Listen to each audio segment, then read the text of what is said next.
from Chennai. I bring you greetings from Mumbai. Not long back, I think somewhere around 79, 80s or so, I was Dr. Ravichandran's houseman and registrar in the KM hospital, and our association goes long back. Even at that time, I was forced to speak after Dr. Ravichandran. And you know how difficult it is to speak after Dr. Ravichandran. We just heard an enlightening talk of his and the great work done by his foundation, the Sapiens Health Foundation. In fact, I have not only learned nephrology from him, but I have also learned the importance of setting up NGOs and servicing the society. And which is why I also ventured into setting up a foundation, not as big as his, but with Mumbai Kidney Foundation, and we do a lot of work in the field of similar awareness, spreading awareness in kidney disease, helping kidney patients. We look into the public awareness. We also teach the healthcare professionals like nurses, dialysis technicians, general practitioners, the people who are actually the backbone of managing kidney patients. Dr. Ravichandran wanted me to speak on today's theme, but as he rightly said, the theme topics are getting a little more complicated, and you need to be good in English, like Sundar, to understand what it means. Advancing equitable access to care and optimal medication practice. That's the theme this year. So I simplified it. What it meant was there is a gap in kidney care. We should all know that there is a possibility of improving the kidney care. You have to translate what we know into what we do, which is for the government, which is for the general practitioners, for MD physicians, for nephrologists, and for the laymen also. So there is a gap in kidney care, and it's not equitable. We need to make it available to all.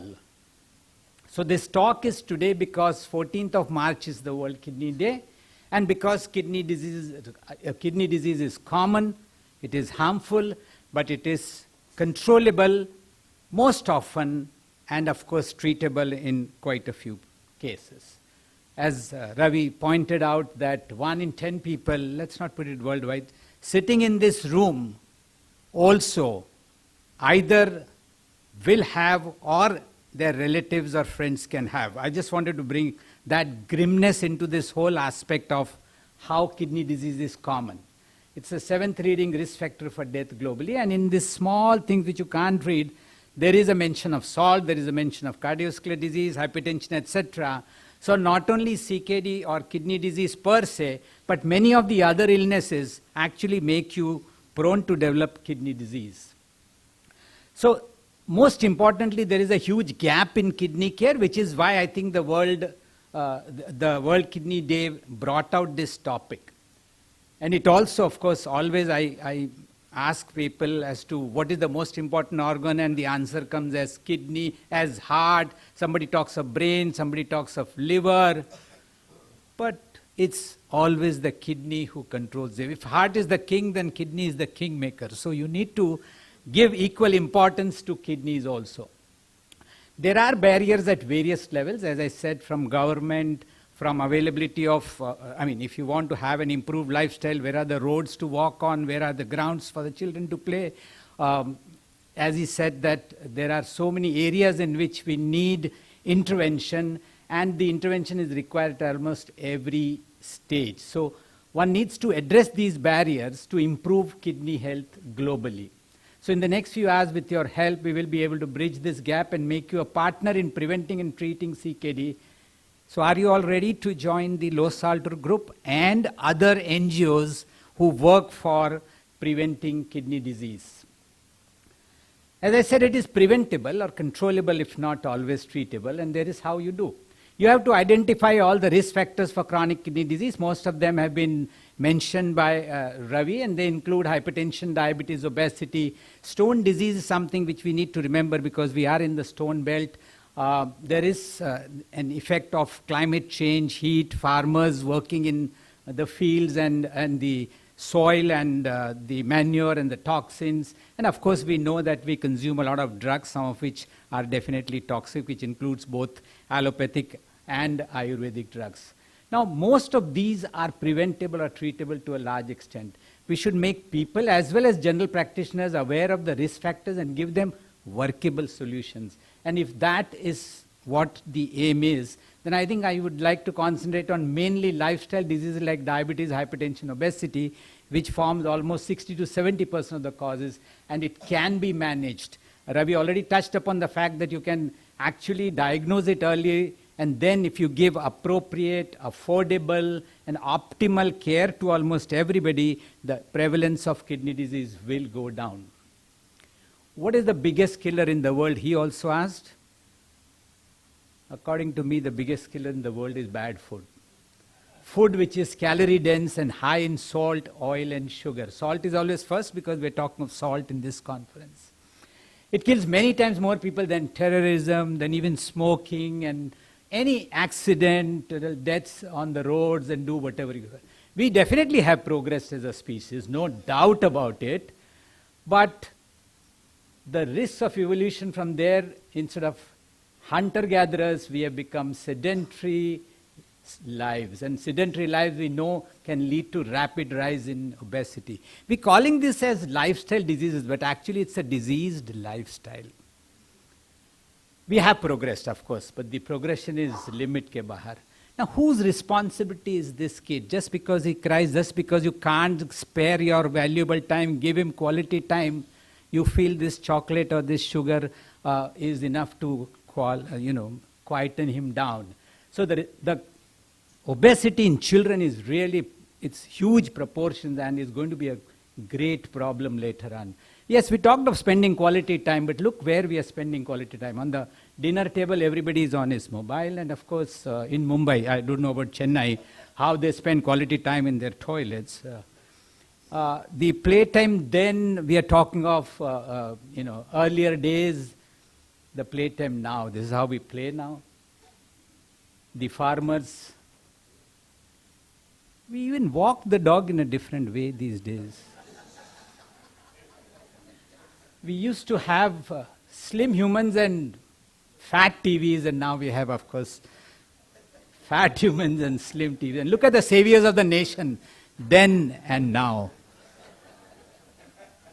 So no wonder 60% of Indians die of non-communicable diseases, what is now called as lifestyle diseases. And as I said, the food that we eat today, an average Indian consumes per day 3 spoons of salt, 15 to 20 spoons of sugar and sugary food, 10 spoons of oil or oily food, including the vada we ate today. The WHO recommends, of course, 1 spoon of salt or salty food per day, 5 spoons of sugar and sugary food per day, and 3 teaspoons of oil or oily food per day. And we are, of course, I heard a lot of patients in my practice saying that this guy died of a sudden heart attack, or this guy had a sudden paralytic stroke, or he was fine till yesterday, today he had a sudden kidney failure. No. It requires years of preparation for any of these illnesses. And why are we talking of lifestyle diseases? Why the urgency to do so? Because, as Ravi also pointed out, it's the commonest cause of death, and India is actually facing an epidemic of non-communicable disease. In fact, he hasn't yet pointed out, but being Indian is a risk factor. We are both genetically and culturally prone to develop NCDs. I don't know if whenever you serve thali to any of your guests, the first thing that enters the thali is the salt, and then the chutney and the pickle and the sweet and everything comes. After that, the food is served, actually. So culturally also, and more importantly, Indians are dying early and prematurely. If you have an angioplasty of an American, still his average age is around 70, 75 years. In India, it's 45, 50 years when angioplasty is being done. So remember, we are, as Indians, dying and early and prematurely when we are actually the breadwinners of our family. So this is the stage in which we are as far as lifestyle management is concerned. So the scary truth which was pointed out by Ravi was 1 out of every 3 Indians is obese. He talked of 35%, this 25% is actually villages and everything brought together, but In towns, it is 35%. In Mumbai, it is almost 36%. And 10 to 12% of Indians are diabetics or pre-diabetics, the three main correctable or controllable lifestyle diseases. It's my plea that we would have failed our children if we don't act now and don't act fast. And that is why Ravi and me are actually trying to spread awareness. So why should we all worry? Now, these diseases are now the youth is now facing disease. Young India is suffering from these diseases. They were once a prerogative of the elderly people. It is rapidly spreading from urban to rural population. They are no longer restricted to the elite. You don't have to go to Jamnagar to see the obese people. You will see it anywhere and everywhere. So it's no longer restricted to elite, the rich and the affluent class, but it affects all strata of life. And as I said, Indians are genetically more predisposed to heart disease and culturally more prone to eating high salt, sugar and oil. And what Ravi pointed out, that belly, it's called, you are metabolically obese but otherwise thin. And that's where your BMI also, they have reduced for Indians to less than 23.5 rather than 25, which is the average, what you call as and the overweight beyond 25 BA. So the scary complications of lifestyle diseases are some certain things which you have to remember. Obviously, this is a kidney meeting, so kidney failure is the most important one. He's already told you the cost of dialysis and transplant, but heart disease, angioplasty, bypass surgery, paralytic strokes, all this is a part of lifestyle. Obesity leading to fatty liver, cirrhosis, and requiring liver transplant. Can we afford this? And even if you can afford, do you really want it? So we cannot afford any of these things, and therefore we must act fast. Think of our kids. Almost 90% of kids consume excess salt, sugary drinks, chocolates, bakery products, etc., making them prone to high blood pressure. So no wonder obesity is rampant, and 1 in 3 children in cities is obese, which is really a very frightening statistic. So one must target the youth because it takes some years for bad food to have. In fact, we are taking talks for the school children and asking the teachers to actually bring in that culture, because when the child goes home getting a lesson from the teacher, from the school, he doesn't believe his mother. He says, no, you must not eat salt. My teacher has said that salt is harmful. So that's where you must take your campaign, and because youth can actually spread it virally with the help of social media. So Mumbai Kidney Foundation is into the Stop NCD project, which is a nationwide initiative. I'm sure SAPIENS and we can go together to launch this Stop Non-Communicable Disease Drive. Step 1 is to launch the Know Your Numbers campaign. This is what I have been, as Mumbai Kidney Foundation, focusing on, that every adult above the age of 30 should know his blood pressure, sugar and weight. That is what the Know Your Numbers campaign. It's not new. It's there in the world already. But in India, we thought we should be able to have this campaign mounted. The second one is have a perfect figure, which we are talking of when we talk of figure is your blood pressure, your BMI, your fasting sugar, your post-lunch blood sugar, your HbA1c and so on.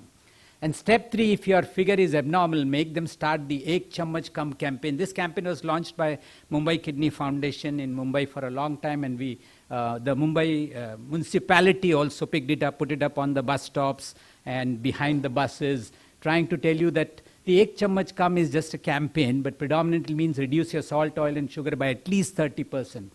And step 4 is to add 30 minutes of exercise. So we added Ek Chammach Kam par 4 kadam jada. Walk a little more. Stop tobacco is obviously everybody understands. Similar to, so Mumbai Kidney Foundation does a lot of health checkup camps in various societies, corporate offices, schools, colleges, etc. We are planning to scale it up as much as possible. Every patient's blood pressure, weight and blood sugar is measured in these camps. There are other ways of spreading awareness which we are all familiar, but these posters are put up in the general practitioners consulting room, which we are distributing free of charge to them. We ask the doctor to write his name so that it appears as if he is promoting the campaign and not Mumbai Kidney Foundation or Umesh Khanna.